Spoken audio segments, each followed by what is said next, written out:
talk about for a couple of minutes and we'll get out of here. Hold on. Senior at Harvard, I took a class called African and African American Folklore and Mythology. The class was basically what the name suggests. We studied folklore and mythology originated from Africa and African Americans. So think Brer Rabbit, Uncle Remus, Anansi the Spider, all of that. And it was taught by a brilliant woman, Professor Maria Tartar. And she was white. This is important for the story, I promise.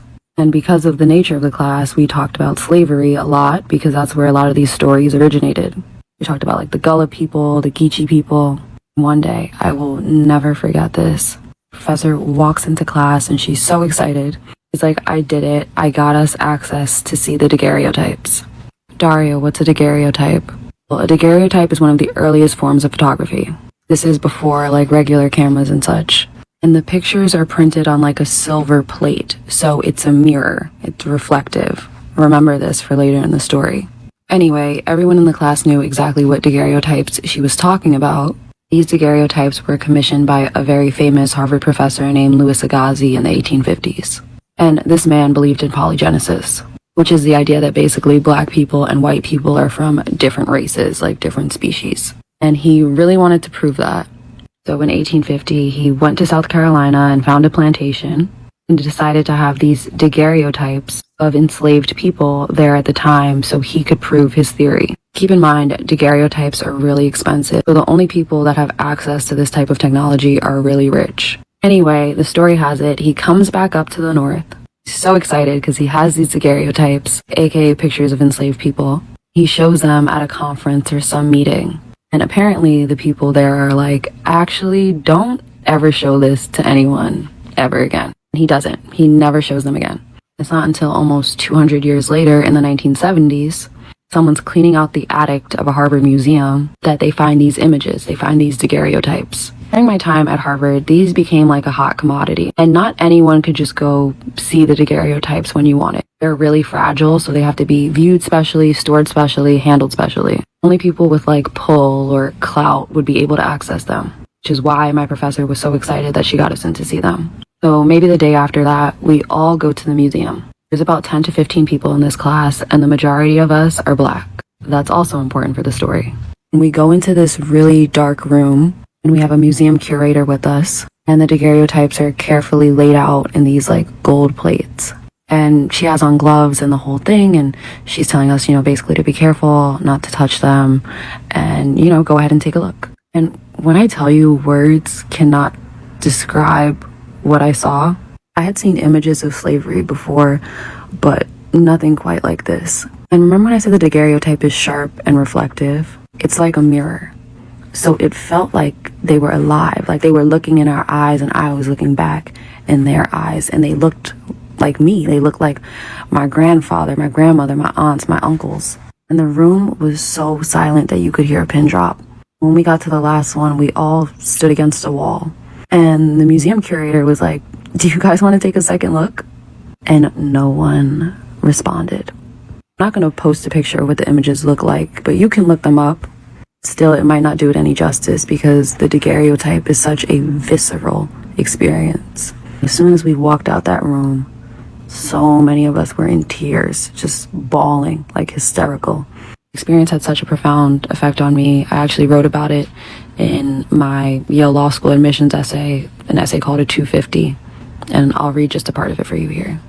All right. That's a man. If you guys, I don't want to put the images up either because some of them are pretty, I'm going to say they're graphic. They're just, some of them, they're nudity, stuff like that. And some of them, but she's not lying about this. So it's one that's real popular named Renty Taylor.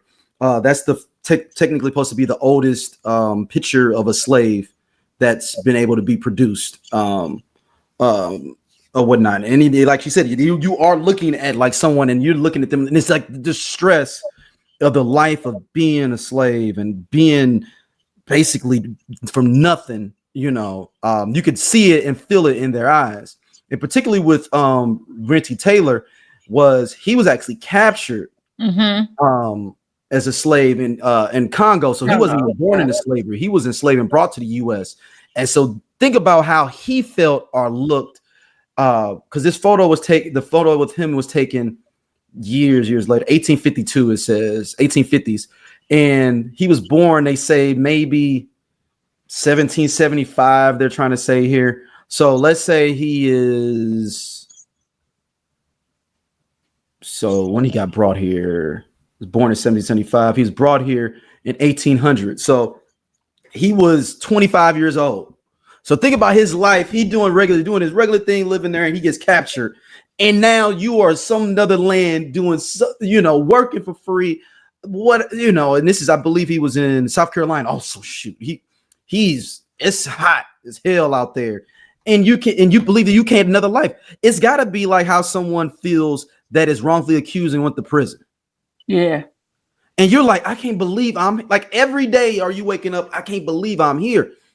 It's a different thing with that than people, when you think about, slavery, especially with Juneteenth being last week, of like, man, you think about if you knew that you were free before and understood it. It's different. And I wouldn't say it's different, but it's a different mentality if you are a person that was born into slavery than someone that came into it. So the distress on his face and the way he looked, what stories he had, and if you go into his history, he basically, both his daughters were sold, so he didn't even get to see. So all that pain is in his face, and that picture exhibits all these different things and trauma that he's been through. And then when people say that us as black folks ain't got nothing to be complaining about, and the slavery so long ago, just go look at some of them pictures. And it really wasn't that long ago. Like, no, and understand that a lot of that's in our DNA. Yep. With black folks, that's in our DNA. They've already researched and proven that that's just in our DNA. It's generational trauma. And so I think the interesting thing about all of this is, it's like how she said that they just found him in this attic, like somebody was cleaning out an attic at Harvard. So ultimately, the ancestors, the descendants of Renty came forward and sued Harvard for this, and so they had to relinquish some of that stuff to his family. They won that, and then in returning some of the stuff to like his rightful owners, and some of them they kept at the Peabody Museum of Archaeology in what is this? Oh, I can't even talk today. Oh my God, I'm so sleepy.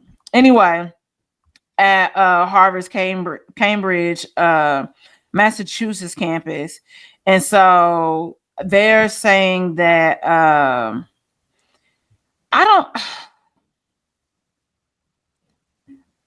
it make you think about, like how the natives were very strict in regards to allowing their images be captured on film, because they would think that it would take your soul or harvest your soul when you see the daguerreotypes. And so seeing them, like how she said, on those plates,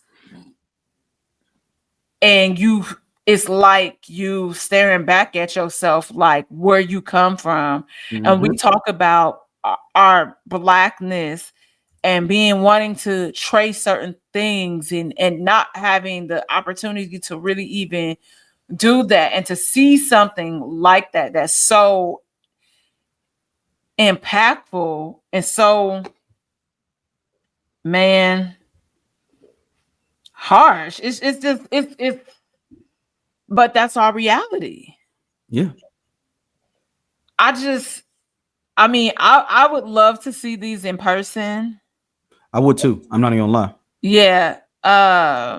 Because like you said, even the images, as sharp as they are, but I just would, man, that's all I got is man. Yeah, I know, right? It's like, sorry, we ended the show on this, but we wanted to give you some levity and actually looking at these. It's interesting when you dive into these photos and just the photos in general of these times. Yeah.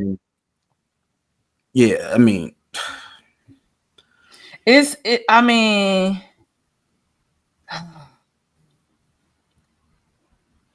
I don't even know, like,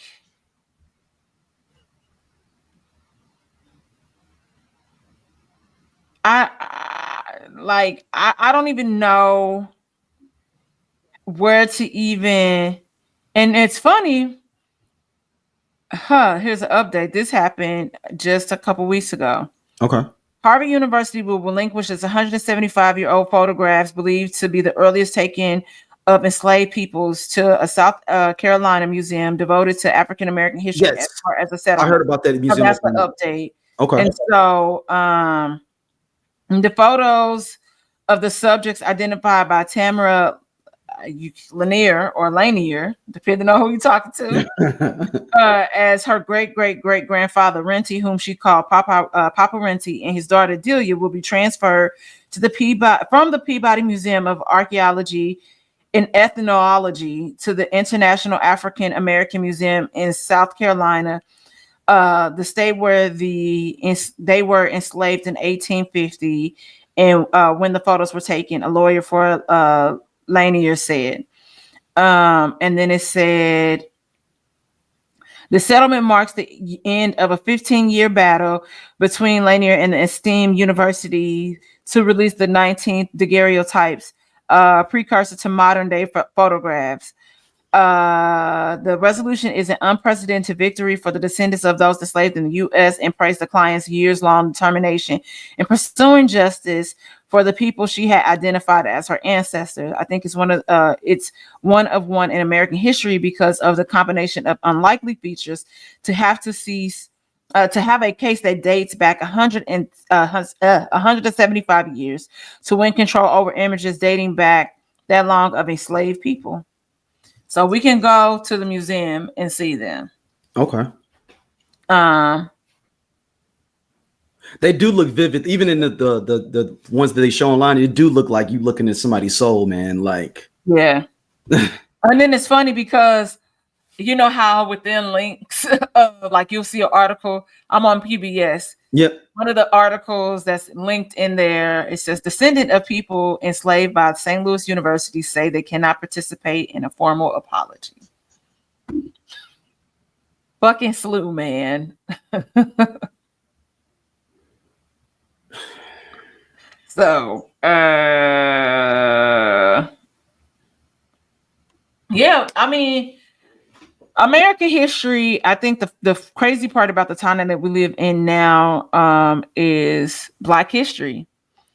And I think that the funny thing, and I know that this may sound I wouldn't say Eurocentric, Black American centric, but Black American history is basically Black people in the world's history too.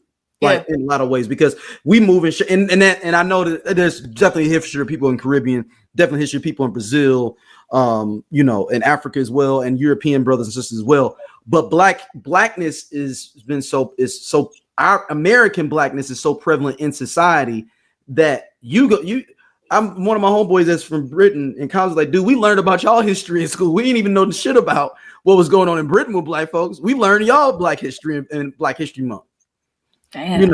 Because we got blood of a slave, heart of a king. We've been through the shit. We are the that's why sometimes when they say the lost, when they talk about Judaism, the lost tribes that we are those lost tribes of Black folks. We are those people. Oh, the 13 tribes. What do they call that? Yeah, it's 10 lost tribes, I believe. Yeah. I remember a church used to do something. It was a church in Kirkwood that used to do that sermon, that performance of that.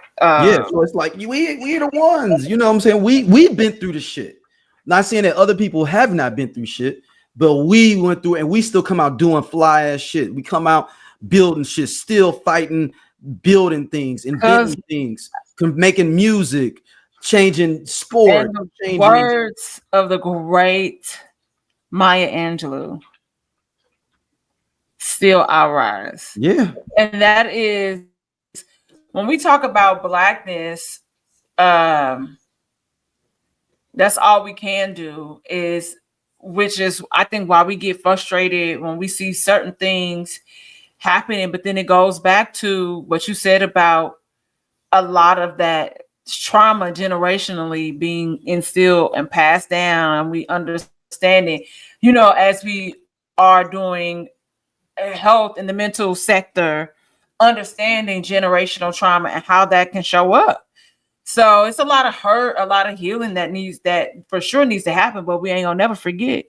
Like, how you gonna, like, 175 years ago ain't long ago when you really think about it. It's really not. When we think about, hey y'all, if y'all like what y'all see here on Everyone Needs an Aquarius, be sure to like, subscribe, and share our podcast with your friends, because we got all the tea. And if you want to check out more stuff from us, be sure to hit that button right there on the right side, so you can see other stuff, and again, share it with everybody.